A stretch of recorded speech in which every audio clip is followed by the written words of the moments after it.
मी आज बनवते लाल भाजी. गावावरून लाल भाजी आणलेली आहे. लाल माठ म्हणतात. गावाला आमच्या खूप सुंदर भाजी भेटते कोकणात. ते गावावरून आणलेली आहे ती बनवते. तब्येतीसाठी रक्तवाढीसाठी सगळ्यात चांगली आहे भाजी. तुम्ही बघा रेसिपी आणि करून खा. त्यासाठी लागणारे साहित्य: एक कांदा आडवा चिरलेला, 4-5 लसूण पाकळ्या, हिरवी मिरची कापलेली, मोहरी, जिरं, ओलं खोबरं, 1 पळी तेल, स्वच्छ धुवून बारीक चिरून घेतलेले आहे. आता फोडणीला मोहरी, जिरं, लसूण बारीक करून घालायची.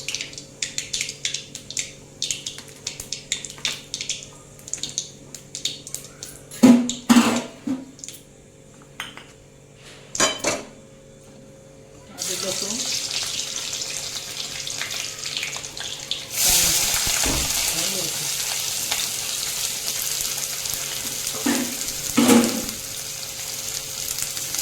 कांदा गुलाबी रंग होईपर्यंत भाजून घ्या.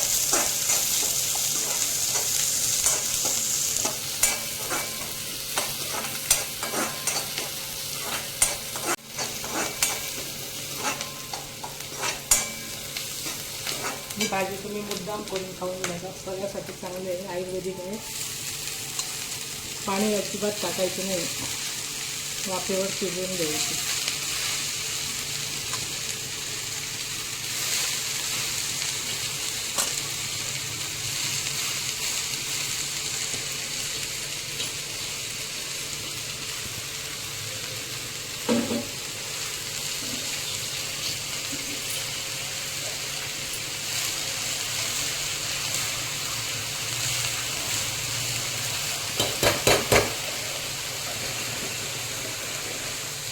झाकण ठेवून मंद आचेवर शिजवून द्यायची. शिजून झाली की त्याच्यात मीठ टाकायचं, म्हणजे कमी होते भाजी. त्याच्या अंदाजानुसार मीठ टाकायचं आणि वरून ओलं खोबरं. सुटलेलं आहे, भाजी कमी झालेली आहे. आता त्या अंदाजानुसार मीठ घालायचं. चांगले परतून घ्या.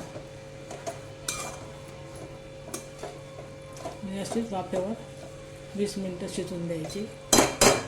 ओलं खोबरं घालून पाणी सुकलं की बंद करायचं गॅस. आता चवीनुसार मीठ टाकून परतून घेऊन झाकण ठेवून अजून 10 मिनटं शिजवून घेऊ. आता भाजी शिजलेली आहे. त्या भाजीचं स्वतःचंच पाण्याने भाजी शिजलेली आहे.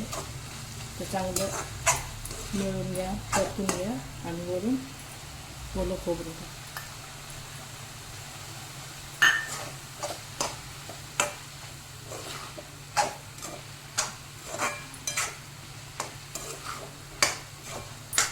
तुमच्या आवडीनुसार ओलं खोबरं. इकडे पुण्यातली लोक शेंगदाण्याचं कूट टाकतात, ते टाकलं तरी चालेल, पण आम्हाला ओलं खोबरं लागतं आणि ओलं खोबरं टाकतं आणि त्यांनी छान भाजी होतात.